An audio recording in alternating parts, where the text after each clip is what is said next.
Hey Champion family, this is your local advocate Normal Berry from Champion Kids Solutions.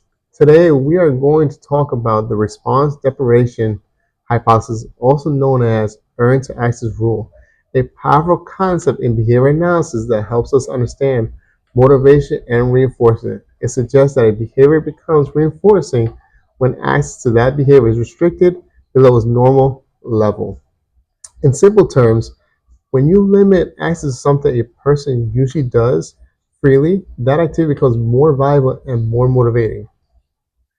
Traditionally, we think about reinforcement as giving someone something they like, such as a toy or praise, to increase the behavior. But response deprivation shifts the focus. Instead of asking, is this item preferred, we ask, is the behavior being restricted?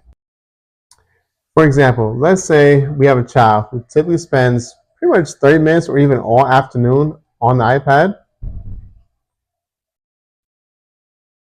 If we now require the child to complete 10 math problems before accessing the iPad, we've restricted access to that preferred activity. So if we tell the child no for the iPad and they first got to do these math problems, we've now restricted access to the iPad, so it becomes more likely that the child will complete the math problems to get access to the iPad. So that behavior of completing the math problems will increase so the child can get access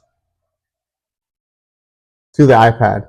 A behavior only functions as a reinforcer if access to it is below the person's typical level. This connects closely to the pre-act principle, but there's a difference. The pre-act principle states that high probability behavior can reinforce a low probability behavior.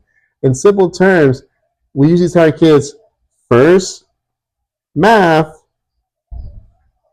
then iPad. The math is a low probability and the iPad is a high probability. In applied settings, especially in ABA therapy, this helps us increase task engagement, reduce problem behaviors, and use naturally occurring reinforcers to avoid over-reliance on external rewards. Response deprivation hypothesis teaches us that motivation increases when access decreases. When we thoughtfully structure access to preferred behaviors, we can increase learning, independence, and positive outcomes. Thank you for tuning in to Champion Chat by Champion Kids Solutions, where we uplift voices, share solutions, and champion our kids. Don't miss the next conversation because every child deserves a champion. Make sure you follow, share, and tune in to the next Champion Chat.